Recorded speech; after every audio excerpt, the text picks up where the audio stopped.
Assalamualaikum warahmatullahi wabarakatuh. Perkenalkan, nama saya Faris Adian Pamungkas dari kelas 8A. Belajar tentang perekonomian pada masa demokrasi liberal. Di sini ada 6 bab. Yang pertama, masa periode. Yang kedua, kebijakan dan dampak. Yang ketiga, perekonomian pada masa demokrasi liberal. Yang keempat, permasalahan kompleks. Kelima, upaya. Dan keenam, kesimpulan.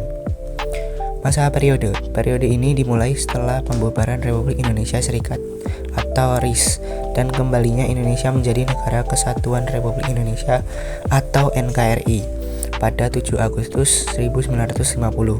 Kemudian berakhir di 5 Juli 1959. Kebijakan. Yang pertama, Gunting Syarifuddin pada tahun 1950. Kebijakan pemotongan nilai mata uang rupiah untuk uang kertas bernilai Rp2,50 ke atas. Bagian kiri tetap berlaku setengah nilainya, bagian kanan ditukar obligasi. Dampaknya berhasil menurunkan inflasi secara signifikan pada awalnya, tetapi menimbulkan kebingungan dan kepanikan di masyarakat.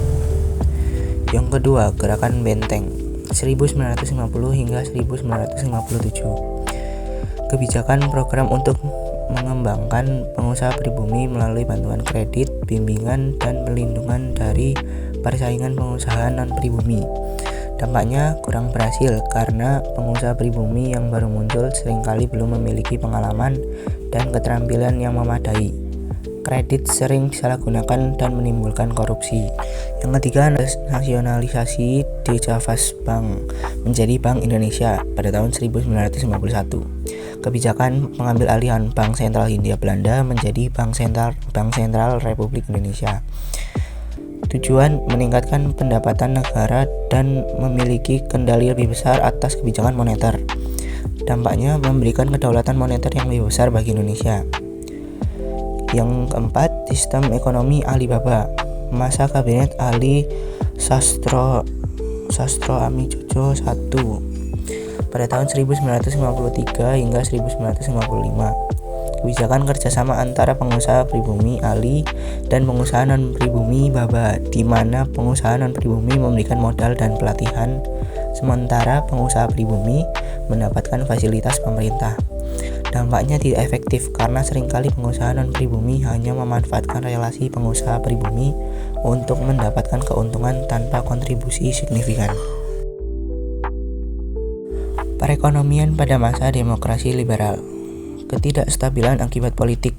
Seringnya pergantian kabinet menciptakan ketidakpastian kebijakan ekonomi. Setiap kabinet dengan program dan prioritas yang berbeda menyulitkan perencanaan jangka panjang dan implementasi kebijakan yang konsisten. Konflik politik dan pemberontakan di berbagai daerah juga menguras anggaran negara dan mengganggu aktivitas ekonomi. Kedua, struktur ekonomi kolonial yang dominan. Ekonomi masih sangat bergantung pada ekspor komoditas primer atau pertanian dan pertambangan. Sektor industri pengolahan masih lemah dan impor barang manufaktur masih tinggi. Dualisme ekonomi antara sektor modern dan tradisional juga masih sangat kentara. Ketiga, masalah keuangan negara yang kronis. Defisit anggaran merupakan masalah yang berulang. Pengeluaran negara seringkali melebihi pendapatan akibat biaya operasional pemerintah, penanganan konflik, dan sistem perpajakan yang belum optimal. Defisit ini seringkali ditutupi dengan menciptakan uang baru yang menyebabkan inflasi. Utang luar negeri juga mulai menumpuk. Permasalahan kompleks. 1. Ketidakstabilan politik dan ekonomi yang saling mempengaruhi. Kabinet yang silih berganti. Seringnya pergantian kabinet rata-rata hanya bertahan kurang dari 1 tahun, menyebabkan ketidakpastian kebijakan ekonomi. Setiap kabinet baru bisa membawa prioritas dan pendekatan yang berbeda, sehingga sulit untuk merencanakan dan melaksanakan program ekonomi jangka panjang yang konsisten. 2. Struktur ekonomi kolonial yang belum banyak berubah. Ketergantungan pada sektor primer. Ekonomi Indonesia masih sangat bergantung pada ekspor komoditas pertanian dan pertambangan seperti karet, kopi, timah. Fluktuasi harga komoditas di pasar internasional sangat mempengaruhi pendapatan negara dan kesejahteraan petani. 3. Masalah keuangan negara. Defisit anggaran. Pengeluaran negara seringkali lebih besar dari pendapatan. Hal ini disebabkan oleh berbagai faktor. termasuk biaya operasional pemerintahan yang besar, pengeluaran untuk mengatasi konflik, dan kurang optimalnya sistem perpajakan. 4. Kesenjangan ekonomi dan sosial, distribusi pendapatan yang tidak merata. Keuntungan dari sektor ekspor dan pertumbuhan ekonomi cenderung dinikmati oleh kelompok tertentu saja, sementara sebagian besar masyarakat masih hidup dalam kemiskinan. Kesenjangan antar daerah, pembangunan dan pertumbuhan ekonomi tidak merata di seluruh wilayah Indonesia. Jawa cenderung lebih maju dibandingkan pulau-pulau lain. Upaya mempertahankan pembentukan kabinet koalisi. Mengingat tidak ada satu partai pun yang mendominasi parlemen hasil pemilu 1955, pembentukan kabinet koalisi menjadi mekanisme utama untuk menjalankan pemerintahan. Tujuannya adalah untuk mengakomodasi berbagai kekuatan politik dan menjaga stabilitas. Namun koalisi ini seringkali rapuh karena perbedaan ideologi dan kepentingan antar partai yang sulit disatukan. Diskusi di parlemen. Parlemen menjadi forum utama untuk membahas berbagai isu dan mencari solusi melalui peradaban dan diskusi antar fraksi partai. Upaya ini mencerminkan semangat demokrasi liberal dalam menyelesaikan masalah melalui musyawarah dan mufakat di lembaga perwakilan rakyat. Namun, perbedaan pandangan yang mendasari seringkali menghambat tercapainya konsensus. Upaya di bidang ekonomi. Yang pertama, Gunting Syarifuddin, upaya menekan inflasi dengan memotong nilai mata uang. Kedua, Gerakan Benteng, upaya memberdayakan pengusaha pribumi.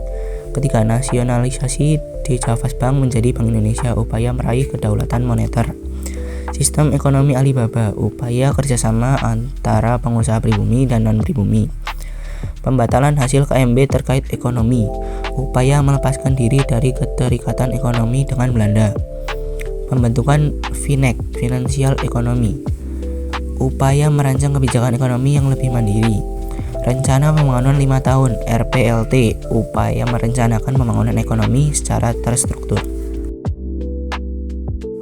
Upaya di bidang politik, sosial, dan budaya. Politik, pembentukan Negara Kesatuan Republik Indonesia (NKRI), penyelenggaraan pemilihan umum pertama 1955, pembentukan partai-partai politik, pembentukan Dewan Konstituante. Sosial dan budaya, peningkatan pendidikan, pengembangan kebudayaan nasional, upaya transmigrasi meskipun belum masif seperti era berikutnya. Kesimpulan, masa demokrasi liberal adalah periode eksperimen demokrasi yang penuh harapan namun berakhir dengan kekecewaan akibat ketidakstabilan politik dan berbagai tantangan mendasar lainnya. Meskipun gagal dipertahankan, periode ini tetap menjadi bagian penting dalam perjalanan sejarah Indonesia dan memberikan kontribusi dalam pembelajaran berdemokrasi. Sekian, terima kasih. Mohon maaf apabila ada salah kata. Wassalamualaikum warahmatullahi wabarakatuh.